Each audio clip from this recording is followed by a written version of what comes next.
It looks so good. You're in the garden? Right, so we're going from all of these beautiful colors that we see in these fruits and vegetables, and then we can do this in our garden. Peter Roffner is joining us from Richmond Nursery. And color, it's something that it seems to be lacking right now. Yeah. When you're driving by streets, you're looking at gardens, just because it feels like everyone's just given up, the heat and everything. Yeah, I've seen a lot of people give up, but there's no reason to give up. You know, a plant needs to be in the right spot, which isn't too hard as long as you look at your tags. It needs water, which is really important. Food is very important. For example, this guy, you can see he's got nice flowers, but he's turning a little bit on the yellow side. Mm-hmm. And in this case, it happens because these guys need a lot of micronutrients and they can't absorb it that fast in the heat. So they need food. And then part of the big part is actually genetics, is the plants, selecting the right plants for the location and the best ones. Really funny, because this one was completely closed when you walked in, so we've had it under the light, because you're saying this one needs light. Yes, this is a portulaca, and actually this one, it's so vigorous. There's actually 2 geraniums in here, and I think it ate them.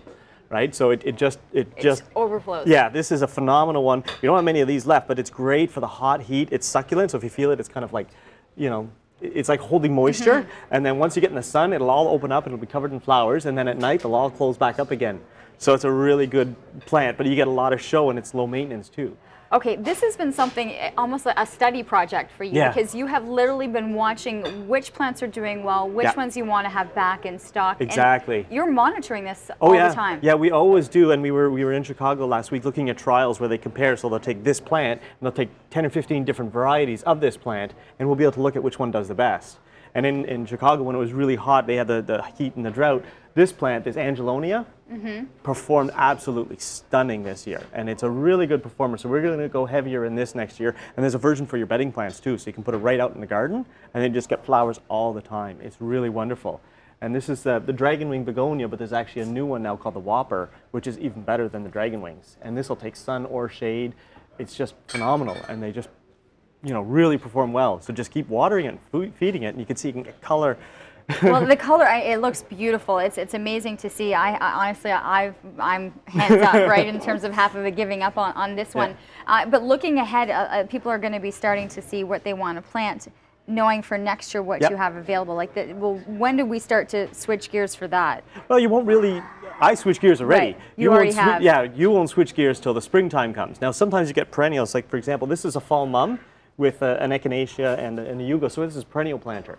So this is another kind of fall thing. So the perennials and the stuff like that you can look at and see what to do for next year. But for annuals, you kind of wait and see what happens, because you're a little more limited in what you can get. But we're the ones who go and pick and try and get the best ones, so that. Well, when you're going to conferences in Chicago, literally you're picking 10 different varieties and you're watching them under the heat, which is the heat that we have experienced. I mean, a lot of my friends, my flowers are just like. Yeah. You want plants that don't look good when you buy them. You want plants that are going to look good through the whole season, and that should always be the goal. Do we still have time left? I mean, we're just coming off of the August long weekend. We'd like to think that we want to have these beautiful gardens for still a couple more weeks. So, for sure. 2 months. Yes. We get 2 months out of it? Oh, I think so. You think we can? I think we can. People can still look, and just if they want to save something or bring back the color that's lacking, because our grass, by the way, it doesn't mesh well with the brown grass that we all seem to have. Yeah, exactly. But no, that's the thing. People tend to give up. And, I don't know, for me, you see all this color and it makes you feel good, makes you feel happy. And that's really what your garden should be. You should go and feel happy about it. So there's no reason you can stop or should stop in the fall or in the midsummer. Just find the varieties that look good and really perform well, and just keep going with it. Ask, look around, see what's around. Like, here's a good example of hanging. This is scaevolas. And they're slow to start, but these guys take heat and drought and and these are easy to replace, right? If you're going to be doing something in a hanging basket or putting it in a planter out front. Exactly. Just make sure to keep the water on them. That's kind of your trick. If you give up. Keep repeating water. If you give up on watering, then your plants aren't going to look nice. Especially, should we be watering more? What should we be doing with the type of heat that we just saw? You're going to have to water more than you would otherwise. And I said there was always a finger test. You take your hand, you stick your finger in. If it feels dry, you water it. Regardless, you always water it. If it's sunny out or if it's shady out, if a plant is dry, water it. And you can see sometimes you'll see the leaves start to hang a little bit. None of these guys are hanging because they're good. because they're yours, yeah. But you'll see the leaves hang, in which case water it. And you want to water it thoroughly just so that water starts to run through. And some plants, if you're in a small pot, you might have to do it twice a day. And that's just what happens.